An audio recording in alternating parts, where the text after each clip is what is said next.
चौथा अध्याय। राधे राधे। मैं आपको कार्तिक माह में चौथे अध्याय का महात्म्य सुनाने जा रही हूँ। तीसरे अध्याय को सुनकर नारद जी ने श्री ब्रह्मा जी से कहा, हे तात, अब कृपा करके कार्तिक मास में जो दीपदान दिया जाता है उसका महात्म्य सुनाने की कृपा कीजिए। नारद जी ने यह बात सुनकर ब्रह्मा जी बोले कि हे पुत्र, दीप चाहे स्वर्ण का हो, चांदी का हो, तांबे का हो, मिट्टी का हो, श्रद्धा अनुसार कार्तिक मास में दान करना चाहिए। कार्तिक में दीपदान का अलग ही महत्व है। दीपक भगवान की मूर्ति के आगे या तुलसी के समीप हमें जलाना चाहिए। ब्राह्मण के घर जलाना चाहिए। वन, वृक्ष, गौशाला आदि की जगह जहाँ हमें जगह मिले वहाँ जलाना चाहिए।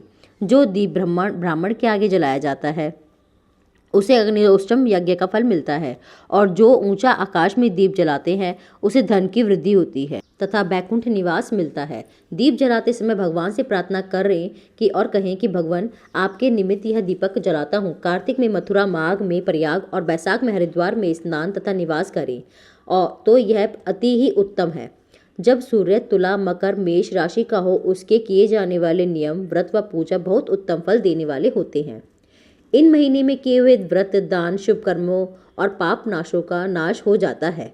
जिस प्रकार भगवान भास्कर के उदय होने से अंधकार का नाश हो जाता है और ब्रज में पर्वत गरुड़ के भय से सर्पों का, पवन से मेघ का, ध्यान से दुख का और सिंह के भय से मृगों का नाश हो जाता है, उसी प्रकार मथुरा जी के दर्शन मात्र से सब पापों का खात्मा हो जाता है। कार्तिक मास में स्नान व जागरण, दीपदान, तुलसी सेवन, भगवान के मंदिर में मार्जन, झाड़ लगाना, गाना, भगवान की कथा सुनना, सुनाना, कीर्तन करना, कराना, ये सब शुभ कर्म है जिनके करने से श्रेष्ठ फल प्राप्त होते हैं। अतः पूर्व जन्म के पापों को प्रायश्चित करने के लिए कुछ न कुछ व्रत दान हमें करना चाहिए।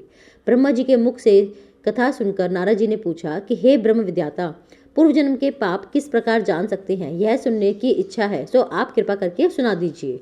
ब्रह्मा जी बोले, हे पुत्र, ब्रह्म हत्यारा, क्षय रोगी और गुरु स्त्री गमन करने वाला, कुष्ठी और स्वर्णा चोर के नाखून खराब हो जाते हैं तथा मदिरा पीने वाले के दांत खराब हो जाते हैं। इस प्रकार पूर्व जन्म के पापों से मनुष्य पहचाना जाता है। यह सब दान, तपस्या, कृच्छ, व्रतादि से निर्वर्ण हो जाता है। अब हम आगे कुछ व्रतादि कहते हैं। एक समय भोजन करने से तथा 3 दिन तक सायकाल और 3 दिन तक प्रातःकाल भोजन करने से अति कच्च, और सायकाल में 12 ग्रास और प्रातःकाल में 26 ग्रास अथवा 24 ग्रास खाने से भी अति कृच्छ व्रत कहा गया है। 3 दिन खाएं, 3 उपवास करें और सायकाल में खाएं, प्रातः उपवास करें।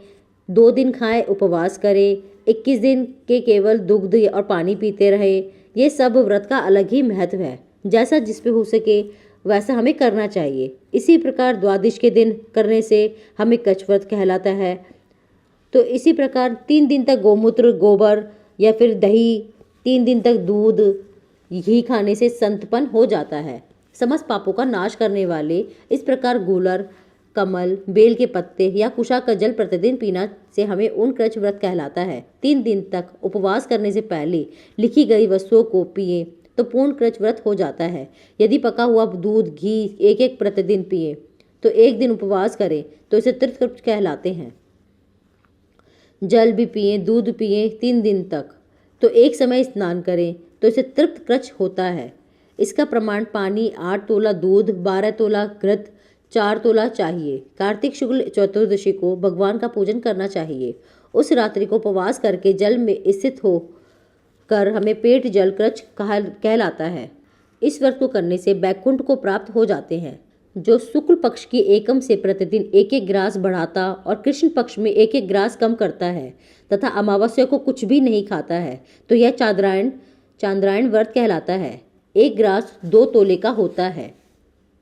तो जो भली प्रकार आपके मुंह में आ जाए इतना ही 1 ग्रास होना चाहिए।